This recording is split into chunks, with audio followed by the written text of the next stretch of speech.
يا نبي السلام عليك، يا رسول سلام عليك، يا حبيب سلام عليك، صلوات الله عليك. بسم الله الرحمن الرحيم. السلام عليكم ورحمة الله وبركاته.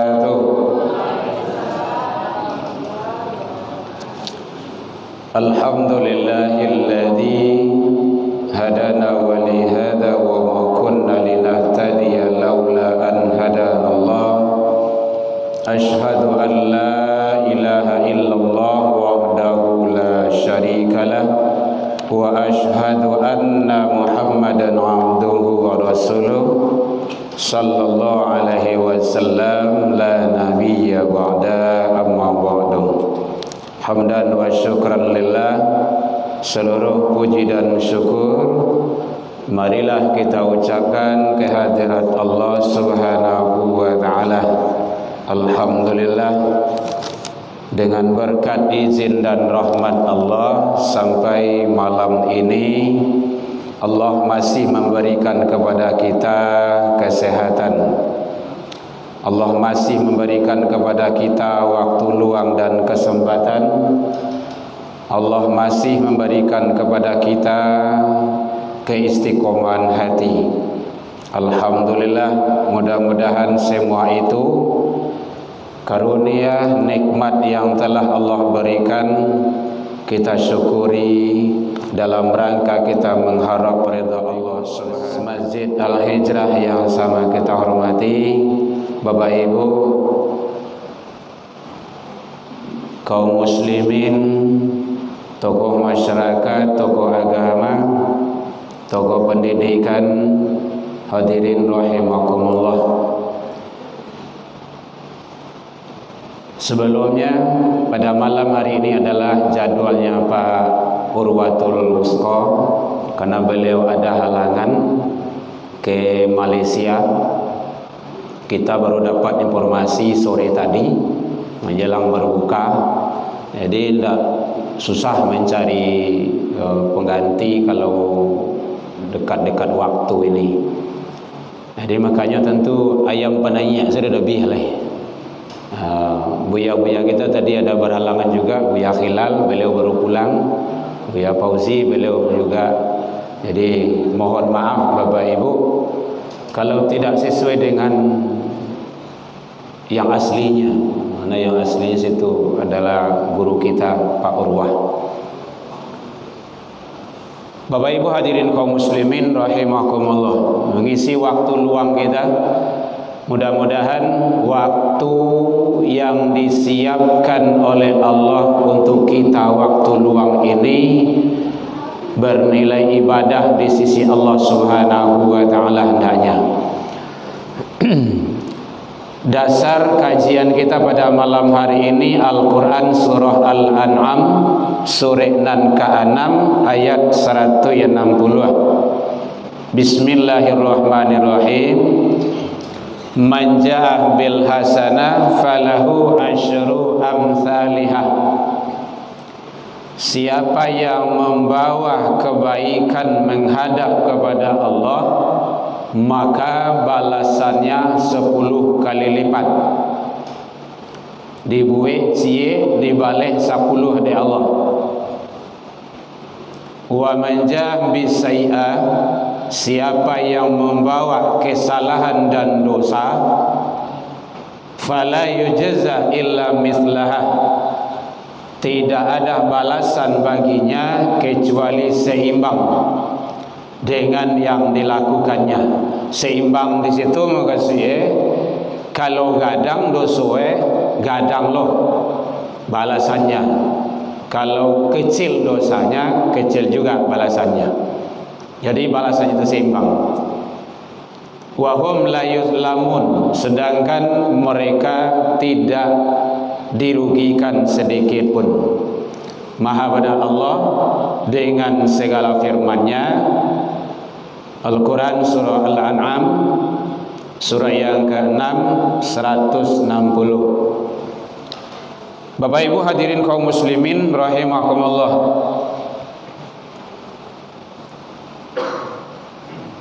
Insyaallah tidak beberapa hari lagi kita akan melaksanakan ibadah yang agung, ibadah yang mulia. Penyelenggaraan ibadah kurban Idul Adha. Lebih kurang sampai 25 hari lagi. Kalau tidak lebih kurang. InsyaAllah 7 balik Juni, kalau tidak ada perubahan. Tentu sebelum itu kita persiapkan. Apa yang kita persiapkan, yaitunya tentang penyelenggaraan ibadah-ibadah kita, agar ibadah kita itu lebih afdol dan lebih utama di sisi Allah Subhanahu wa ta'ala. Jadi mungkin mewakili pengurus, ini pengurus sudah menyiapkan peserta atau data peserta ibadah kurban, bukan peserta kurban, peserta ibadah kurban, karena kurban itu ibadah. Kalau peserta kurban, ibu-ibu tidak biar.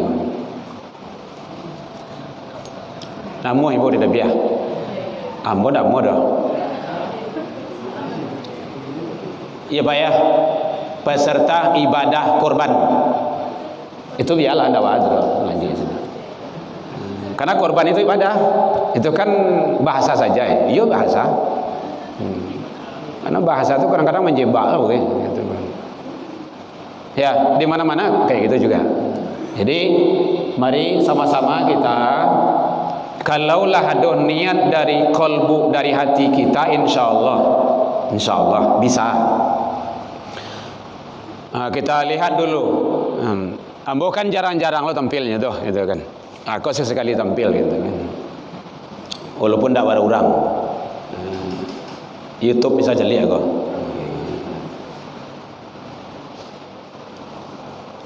Yang pertama pengertian. Nampak bude? Kau nak nampak geser saya tonggak tu bude? Kau nak bergeser saya di tonggak tu bisa tu. Qarabah, qarib artinya dekat. Kurban mendekat. Dengan ibadah kurban kita mendekat kepada Allah. Dalam ilmu tauhid namanya wasilah, perantara. Ya ayyuhalladzina amanu taqullaha wabtaghu ilaihil wasilah. Hai orang yang beriman, bertakwalah engkau ke Allah dan carilah cara. Ini termasuk ibadah kurban adalah cara kita untuk mendekat kepada Allah. Pengertian ibadah kurban, penyembelihan hewan ternak pada hari raya Idul Adha untuk mencari ridho Allah. Jadi ada bahasa-bahasa penekanan. Penyembelihan hewan ternak. Ya didabiah hewan ternak. Dipangan hewan ternak tu didabiah. Ini tak cukup dicali-cali tu. Didabiah. Bilo Idul Adha, tidak boleh hari yang lain. Idul Fitri tidak. Idul Fitri itu bukan kurban namanya itu. Bahasa Lanjuang.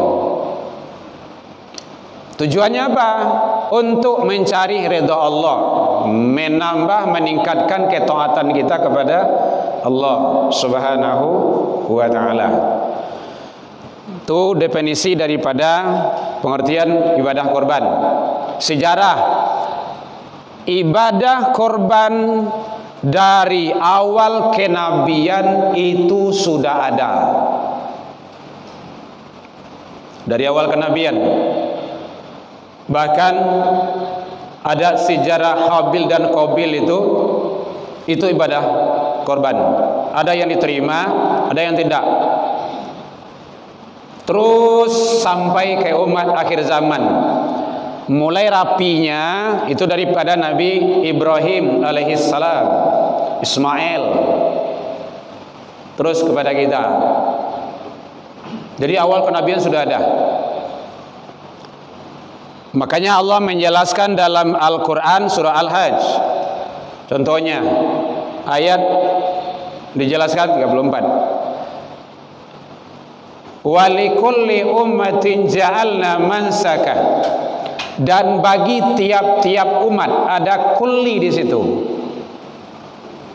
Walikulli ummatin. Jadi kalau tiap-tiap umat itu ada itu. Mulai daripada umat yang pertama sampai umat yang akhir. Walikulli ummatin ja'alna mansaka. Bagi tiap-tiap umat telah kami syariatkan penyembelihan hewan kurban.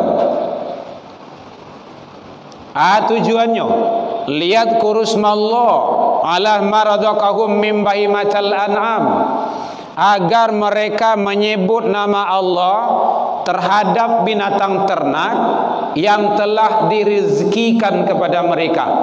Makanya salah satu syarat sah menyembelih hewan kurban itu menyebut bismillah. Itu setidaknya tuh. Lihat kurusmallah, agar mereka menyebut nama Allah. Dan itu dari segi hukumnya wajib jatuhnya. Jadi jangan ada sampai tukang dabih hendak baca bismillah. Lebih rancak kalau ditambah dengan yang lainnya, silakan. Setidaknya bismillah. Mungkin bismillah saja dapatnya lah tu, dah ada. Sah. Sudah memenuhi syarat. Jadi ternyata penyembelihan atau pelaksanaan ibadah kurban sudah disyariatkan dari awal kenabian. Itu sejarah. Kalau ada orang bertanya, boleh Bapak Ibu, tidak apa-apa. Kita diskusikan. Hewan yang bisa atau yang boleh kita ikutkan sebagai hewan korban, satu onta. Unta boleh ya? Boleh ya. Kalau ada unta, bawa kamari jadi, tidak ada. Awak unta salah ya, Ustaz, jadi. Gian ke panitia. Umurnya 5 tahun. Kalau 3 tahun, 2 tahun belum boleh. Kalau udah umur, onta. Kerbau, kalau bahasa kampung-kampung namanya kabau, namanya itu kabau. Boleh kerbau? Boleh. Karena dia hewan ternak. Atau jawi. Ya nek ya, jawi. Yang tidak boleh jawinar. Sapi boleh. Umurnya 2 tahun. Kambing boleh? Boleh. Domba Garut tu kadang-kadang rancak-rancak tu, putih-putih berkilik tu. Tu 1 tahun dah boleh. Dari segi umur. Kalau domba biasa, kambing biasa 2 tahun. Nah, kalau dalam hadis kata Rasul yang sudah dewasa, yang musinnah, la tazbaha illa musinnah, tidak boleh disembeli kecuali yang musinnah, yang sudah dewasa. Yang dewasa itu bisa ditandai dengan umur, bisa ditandai dengan tanda-tanda kealamannya. Tanda umur itu tadi 5 tahun, 2 tahun, 1 tahun. Domba Garut itu 1 tahun tidak boleh. Tanda-tanda alamnya Pak, ada orang mengisian lah pada dianya, itulah boleh tu. Atau tandua lah tumbuh, boleh ya tu. Janggui lah tumbuh. Tapi tidak sadar nama janggui boleh tu. Ya Bu ya. Sadar nama janggui ku tanyanya mau. Itu tanda-tanda alam. Dan yang terpenting, hewannya harus sehat, tidak boleh cacat. Itu kepada panitia kok.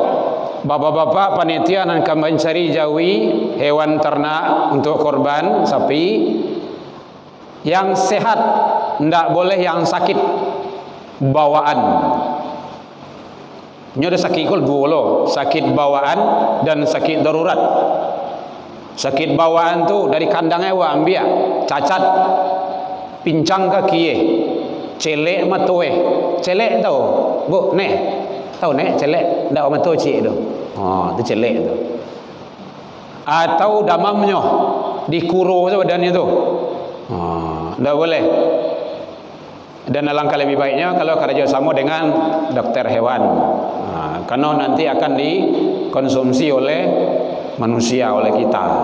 Jadi yang sehat. Kalau sakit darurat, contohnya sakit darurat tu malam kini nyu tiba turun dari Tioto njore takaja turun malompe seorang ko tiba dewa patah kaki tu darurat tu di balian korang kandang lihat amuh itu do tadi seorang ke di siku elok asal di balian patah lihat amuh do tu darurat tu boleh tu kaidah usul tu ad-darurah fil ibahah, darurat itu boleh kalau kondisi-kondisi tertentu. Tapi yang cacat bawaan dari sono tidak boleh.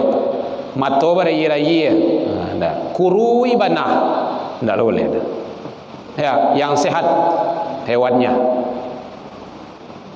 Itu dari segi hewan yang akan kita ikutkan sebagai peserta korban hewannya.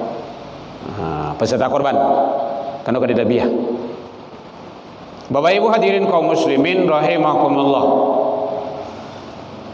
Jadi definisi sudah, sejarahnya sudah, pengertiannya, dan hewan-hewan yang kita jadikan sebagai ibadah korban itu harus hewan-hewan tertentu. Hewan liar tidak boleh. Kijang, rusuh, kada dodro. Ya, Bapak Ibu hadirin kaum muslimin rahimakumullah. Kemudian selanjutnya penyembelihan hewan korban. Satu, sesudah solat Idul Adha. Tidak boleh sebelum. Man kana dzabaha udhiya qabla an yusallu, siapa yang mendabi hewan korban sebelum solat, maka dia harus menyembelih lagi sesudah solat. Kenapa?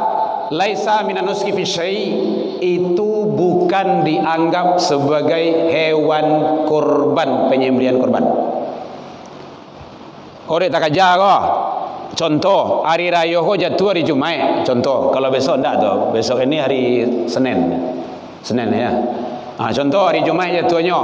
Hari Jumat kau kata sampai bapak bawa dah biasa sebelum raya pagi-pagi. Gitu. Sebelum solat, itu tidak boleh itu. Jadi harus sesudah solat penyembelihannya. Makanya dikasih waktu. Hebatnya hari raya Idul Adha ko, sebenarnya Idul Adha ko adalah hari raya akbar yang besar dibanding hari raya Idul Fitri. Baik itu buktinya takbir saja sampai 3 hari. 11, 12, 13 tasyrik. Kan hebat tuh. Kalau hari raya Idul Fitri itu kan tidak ada. Maghrib saja itulah selesai itu. Jadi sebenarnya hari raya yang besar itu adalah Idul Adha. Kalau tidak bisa, contohnya kan hari raya itu, pas hari raya itu kita menyembelih, udah hari keduanya, boleh? Boleh. Tidak juga hari ketiganya, sah? Karena masih dalam ruang lingkup pelaksanaan ibadah kurban. Gitu. Tapi kata kuncinya adalah sesudah sholat. Tidak boleh sebelum.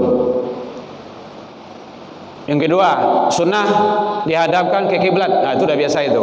Makanya buya-buya kita kan banyak di sini itu, sering menyampaikan, mengarahkan. Kau buya dalil itu sering kiblat sana. Dan sunnah hukumnya sawalah kaki si penyembelih sebenarnya di atas leher. Baca dalam hadis itu. Itu sunnah. Pertama mengikuti sunnah, dan kedua menambah kekuatan si penyembelih. Tapi jadi pijakan Allah tu cakinya pokok. Di beradah di leher. Gitu. Itu teknis penyembelihan. Baca asma Allah. Dan peserta ibadah korban sunnah untuk menyaksikan. Fatimah, baik ya Rasul, nih korbanmu, bawa ke lapangan, saksikan. Gitu. Jadi menyaksikan penyembelihan hewan korban itu bagi peserta ibadah korban hukumnya sunnah. Kalau ndak ya ndak ada. Contoh awak ikut korban di kampung,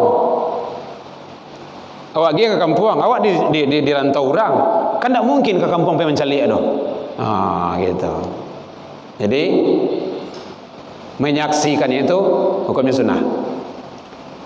Kumandangkan kalimah-kalimah thayyibah, takbir, tasbih, tahmid, tahlil. Nah, itulah yang ucapan-ucapan takbir itu yang selalu dibawa oleh protokol-protokol kita itu. Bapak Ibu hadirin kaum muslimin rahimakumullah. Termasuk sunnah juga kalau seandainya kita sanggup, ada kemampuan itu sembelih langsung dengan tangan sendiri. Sawananya yang korban itu kan awak. Cuma dia tak taluk dia awak minta tolong ke panitia, kan itu. Oh boleh seorang-seorang korban boleh, tidak apa-apa. Kan di kantor-kantor kan banyak orang korban itu. Kayak artis-artisnya di rumahnya korban tuh. Yang ada kemampuan itu. Boleh. Dan sunnah menyembelih dengan tangan sendiri. Tapi kalau tidak, maka boleh diwakilkan. Tidak ada masalah. Itu kan teknis dalam pelaksanaan ibadah. Bapak Ibu hadirin kaum muslimin rahimakumullah. Hukum. Ada yang bertanya, boleh? Yang nak taruh itu kemana? Aja marah rika. Lagi. Hukum pelaksanaan ibadah korban itu, hukum dasarnya sunnah muakkad. Sunnah muakkadah. Hukum dasarnya. Nanti hukum itu akan berubah kepada wajib kalau ada kondisi-kondisi tertentu. Maka ada para imam Abu Hanifah mengatakan hukum ibadah korban itu wajib. Imam Abu Hanifah, lihat dalam kitab Sunan beliau. Beliau berdasarkan kepada hadis Rasul. Jadi dasarnya beliau menyampaikan hadis. Apa kata Rasul? Siapa yang diberikan kemampuan untuk berkorban, diberikan kelapangan rizki oleh Allah untuk berkorban, kemudian dia falam yudah, tidak mau dia, banyak alasan lah, tidak lamuhnya doh. Maka kata Rasul, fala yaqrabanna musallana, maka jangan dekat-dekat tempat solat kami, kata Rasul. Jangan dakik-dakik tempat solat itu berarti kan larangan itu, berang Nabi. Begitu dihukumnya menjadi wajib dalam pandangan Imam Abu Hanifah. Kita tinjau apakah memang seperti itu. Ada ayat yang menyatakan kapan kita diperintahkan ibadah korban? Apabila diberikan oleh Allah kelapangan, kelebihan harta, rezeki. Lihat dalam Al-Quran surah Al-Kautsar ayat 1 dan 2. Bismillahirrahmanirrahim. Inna a'toina kal kautsar, sesungguhnya kami telah memberimu, kata Allah, nikmat yang banyak. Iyo banyak Allah agiah nikmat ke awak, yo barah banyaknya ndak tetong. Kalau ingin coba metong-metong ndak ada. Jangankan nikmat di luar diri, dalam diri awak saja ndak tetong dia awak ada. Luar biasa. Makanya Allah menyatakan wa in ta'uddu ni'matallah la tuhsuha. Jika kamu coba menghitung-hitung nikmatku, kata Allah, kamu tidak akan sanggup, tidak akan mampu. Berarti banyak nikmat Allah. Iyo. Maka de Allah agih nikmat yang banyak itu baru datang perintah. Fasholli li rabbika. Ayat keduanya. Maka dirikanlah solat karena Tuhanmu. Solat dulu. Solat itu butuh pengorbanan. Datang ke rumah saji butuh tenaga, butuh waktu. Kadang awak sedang lama-lama menonton, memain, mencuci, memasak semacam orang azan. Dilanjutkan atau ditinggal.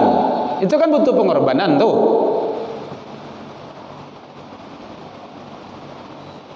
Jadi begitu, baru wanhar dan berkurbanlah. Ada dua perintah Allah di situ. Karena aku telah memberimu nikmat yang banyak, kata Allah, maka fasholli li rabbika.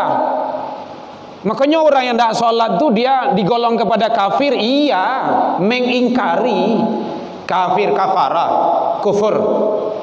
Ini tidak perlu diperdebatkan pula sebenarnya itu kan, orang-orang jahiliyah kan seperti itu kok. Jahiliyah modern lah gitu kan. Tidak boleh dipanggil kafirnya tu. Mengalah tidak boleh. Allah saja menyatakan seperti itu kok. Qul ya ayyuhal kafirun. Kan jale kata-kata kafir dalam Al-Quran tu. Maka dibuang apa kan? Tidak perlu dibuang-buang. Jadi orang yang tidak salat dia kafir, iya. Orang tidak salat dia adalah orang yang paling sombong, iya. Kayak siapa? Kayak Allah. Innal ladzina yastakbiruna an ibadati. Sesungguhnya orang yang paling takabur, orang yang paling sombong itu adalah orang yang tidak mau menyembah kepada aku, gitu. Tidak mau salat.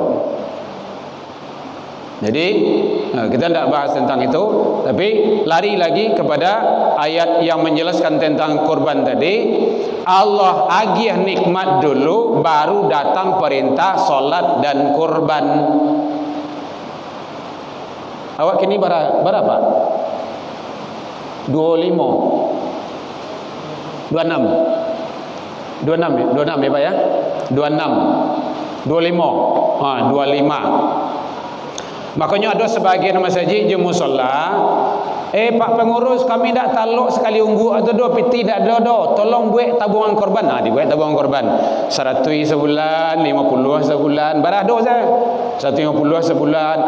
Di hari H kan tak barah tu. Kok kurang-kurang ditukuk, sentiang-sentiang dibilai. Tak barah nambahlah dah. Kok sekali lambui saya 2 juta tu, 2 juta mati kan kadang-kadang awak tak ada piti di saat itu. Awak pengin korban. Gitu. Maka dibuat tabungan korban ada. Jadi Allah telah beri nikmat yang banyak. Dan awak korban kau kan sekali setahun. Kau bertanya cik ke apa-apa kau. Kalau piti sejuta muatui, pergi ke mall tu bu, baralah mau itu. Pergi ke supermarket doa, pergi ke pasar. Lai cukui ke sehari. Indah ke cik bodeh situ, dah cukui dah. Setengah hari itulah pulang tu mah. Lalu sudah tu mah. Anggaplah apa-apa yang hobi merokok berapa sungguh ini kau? Ambo tidak tentu dulu dong tu. 20 25 sabung kui. Berapa kui sehari? Cik 2. Cik 25 kali 30 sebulan. Dikali 2 balik setahun. Pernah ambo jumlahkan itu sampai 7 juta.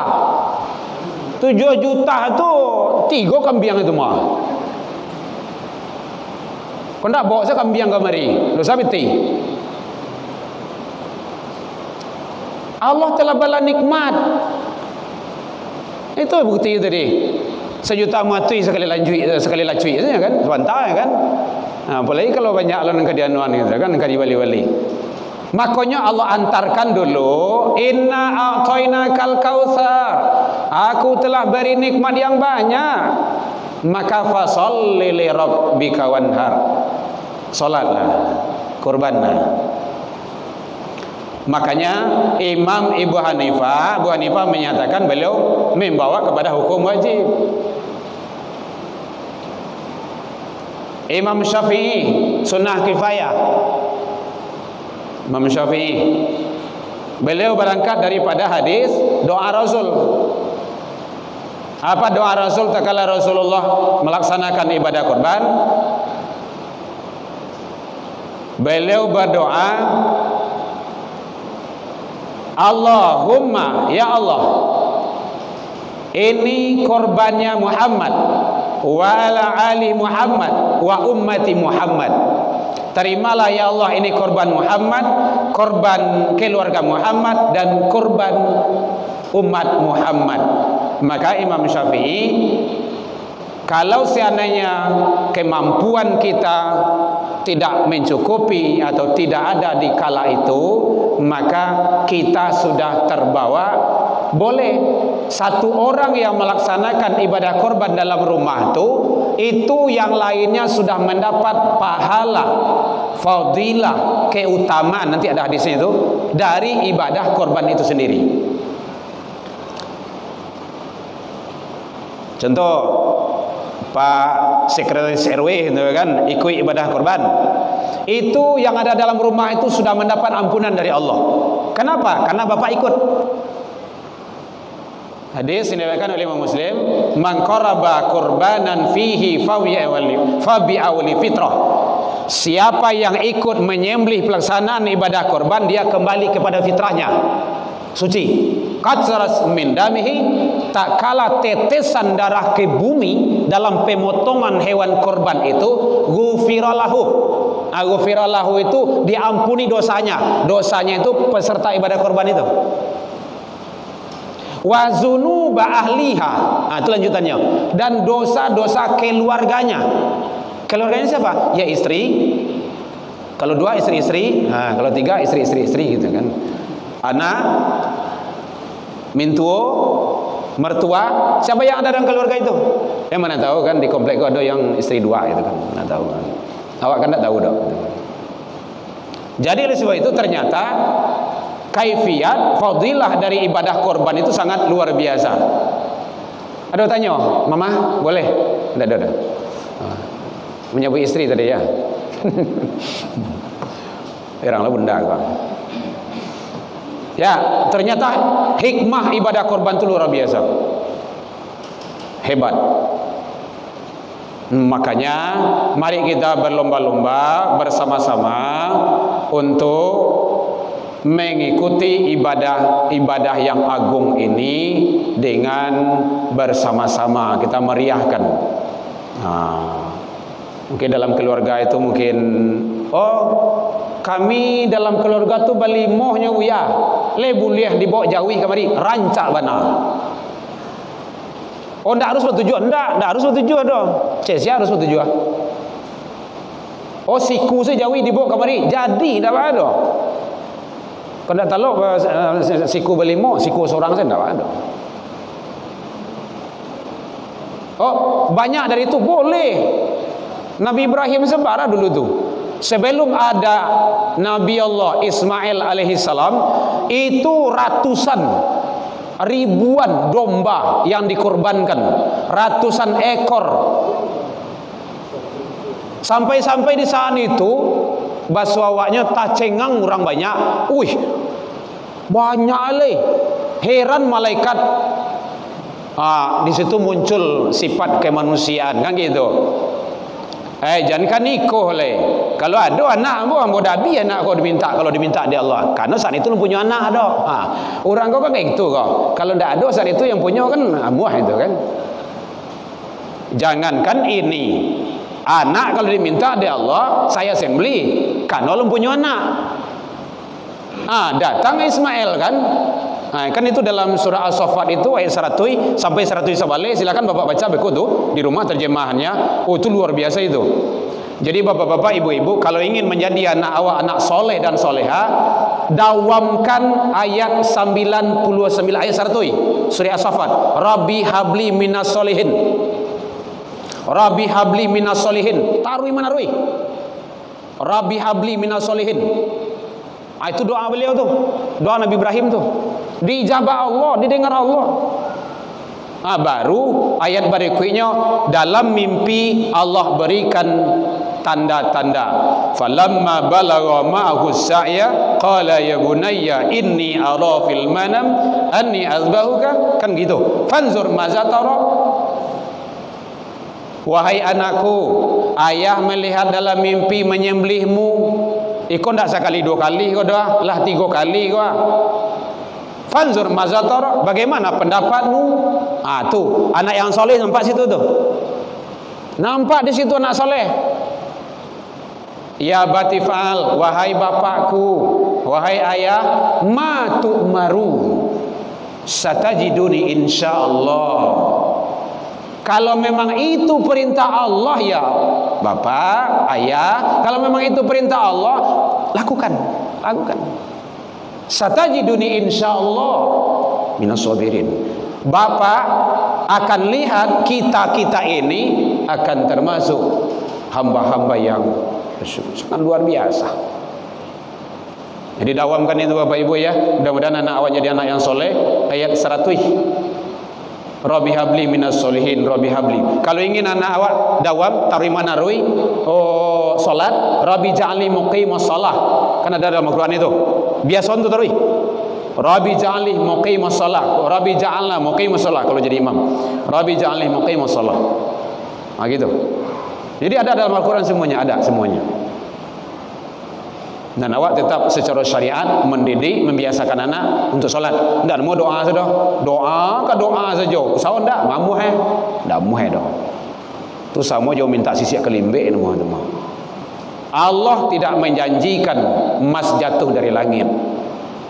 Allah lihat bukan hasil, tapi adalah proses usaha. Hasil itu hak Allah, tapi usaha inilah yang dilihat oleh Allah. Ada bertanya Bapak Ibu boleh? Ndak awak kalau wirid itu memang nyanyi gitu. Ndak siko saja di mana gitu jo. Dah tanya Bapak Ibu, tanya.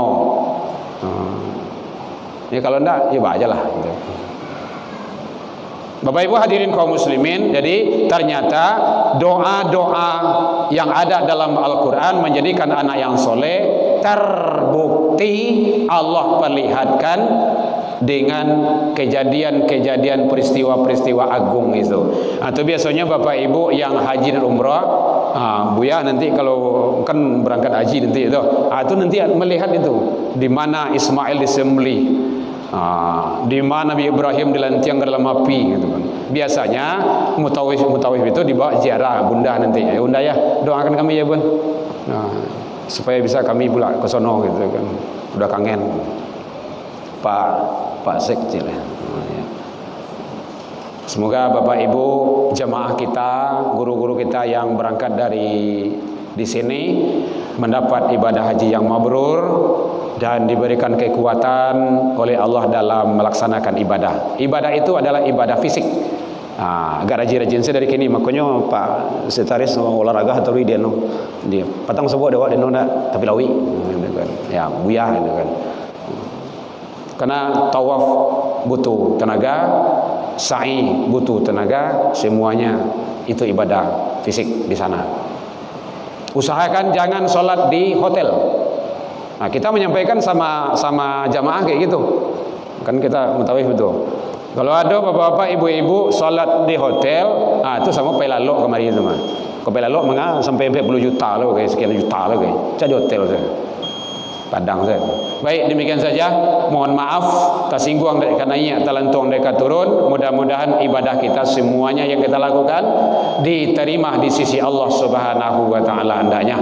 Ila liqa fastabiqul khairat. Saya atas nama pribadi mewakili dari bidang dakwah BKM Masjid Al-Hijrah mengucapkan taqabbalallahu minna wa minni wa minkum, taqabbal ya karim. Ila liqa wa billahi taufiq wal hidayah. Wassalamualaikum warahmatullahi wabarakatuh. Ya Nabi salam